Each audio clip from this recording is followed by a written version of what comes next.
नमस्कार साथियों। स्वतंत्र दिवस व गणतंत्र दिवस हमारे देश के दो ऐसे त्यौहार हैं जिन्हें प्रत्येक लोग बड़े ही खुशी व उत्साह से मनाते हैं। इसी प्रकार स्वतंत्रता दिवस को लेकर जहां सरकार की ओर से कार्यक्रम आयोजित किए गए हैं, वहीं कांग्रेस की ओर से भी इस आज़ादी के दिन उपलक्ष्य में कार्यक्रम का आयोजन किया गया, जिसमें स्वतंत्रता सेनानियों का मान सम्मान किया गया। हरियाणा फ्रीडम फाइटर के अध्यक्ष जगतार सिंह रंधावा एडवोकेट ने कहा कि मौजूदा सरकार व प्रशासन की ओर से हमको गणतंत्रता व स्वतंत्रता दिवस पर आमंत्रित नहीं किया गया। इसको लेकर हमने पिछली बार भी विरोध किया था, लेकिन हमेशा ही सरकार की ओर से स्वतंत्रता सेनानियों के अर्षितों को सम्मानित ना कर हमारा अपमान किया जा रहा है। 1947 के बाद से लेकर आज तक जो भी प्रोग्राम हुए हैं, हम फ्रीडम फाइटर वारसों को बुलाया गया, निमंत्रण कार्ड भेजे गए और उसके बाद स्टेज पे बड़े अच्छे ढंग से हर सरकार ने सम्मानित किया।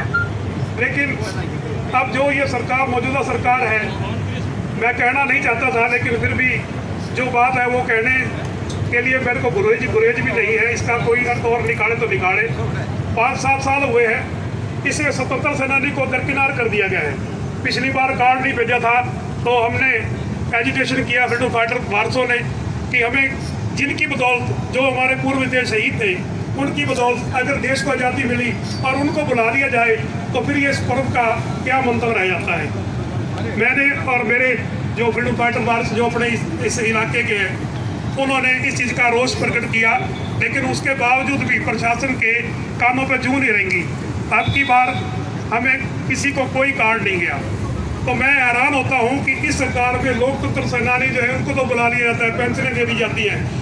जो फ्रीडम फाइटर सही मायने में जो इस चीज़ के हकदार थे और हकदार हैं, जिन्होंने अपनी शहीदियां दी और जिन्होंने अपना तन मन धन दे करके इस देश को आज़ाद करवाया, तो आज उनको बुला लिया जाए तो मेरे ख्याल में ये एक तरीके की, मैं तो कहूँगा कि नीति में कोई फ़र्क है या कोई इस तरीके की साजिश है कि इनको दरकिनार कर दिया जाए। लेकिन मैं ये भी साथ में कहूँगा कि जो सरकारें और जो आदमी अपना इतिहास भूलता है, उसके साथ जो समय है वो भी न्याय नहीं करता।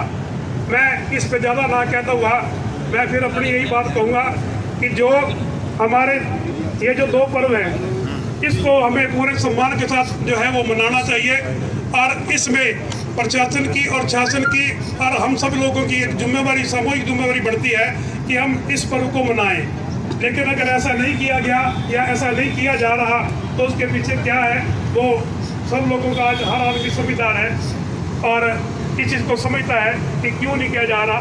तो ये एक दुख की बात भी है। तो मैं आज ज़्यादा समय ना लेता हुआ आपको देश की स्वतंत्रता दिवस पर आप सबको शुभकामना देता हूँ और धन्यवाद करता हूँ, क्योंकि इस देश का जो तिरंगा है, इसके पीछे बहुत बड़ी कुर्बानियाँ, बहुत खून लगा हुआ है। मैं एक छोटी सी मज़े की बात आपको बताना जो किसी को भी नहीं पता शायद। जब 1947 में हमारा देश आज़ाद हो रहा था तो उस टाइम के जो डीसी थे दिल्ली में, वो MS रंधावा थे। तो ट्रायल बेस पे जो झंडा फहराने की रस्म थी वो 5 बार पहले ट्रायल बेस पे की गई, जो MS रंधावा ने की। मेरे को इस चीज़ का भी गर्व है कि इस तिरंगे को बेशक ट्रायल बेस पे ही, लेकिन हमारे पूर्वज थे और जो हमारे संस्था अपने दिल्ली के डीसी थे, उन्होंने उसको फहराया। बाद में नेहरू जी ने इस झंडा को फहराया।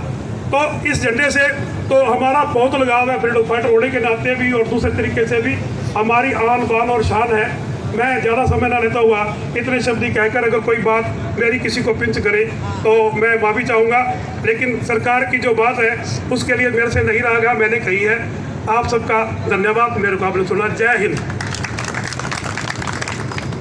आज जो हम आज़ादी मान रहे हैं, ये आज़ादी ये नेहरू, गांधी, भगत सिंह, राजगुरु, चंद्रशेखर, इन लोगों की देन है। जो लोग आज इन आज़ादी के परवानों की आलोचना करते हैं, ये लोग उस टाइम अंग्रेजों के साथ थे।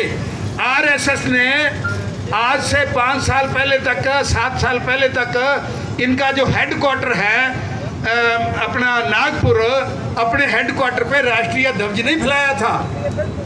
ये तो अब 6 साल से राष्ट्रीय ध्वज वहाँ फैला है। ये लोग तो आज़ादी की लड़ाई के समय अंग्रेजों के साथ थे और ये नहीं चाहते थे कि देश को आज़ादी मिले।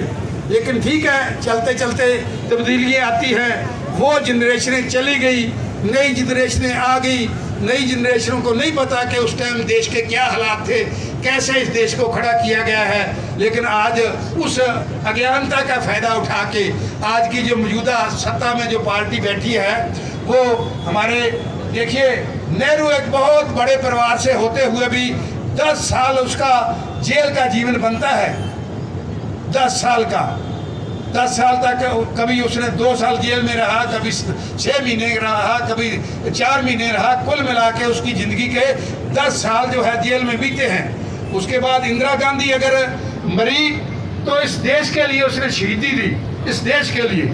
राजीव जी अगर उनकी डेथ हुई तो इस देश को एक रखने के लिए, वो लिट्टे वालों ने उसका जो मर्डर किया था। तो ये तो अपने आप को उंगली कटा के शहीद मानने वाले लोग हैं जो आज़ादी का विरोध करते रहे।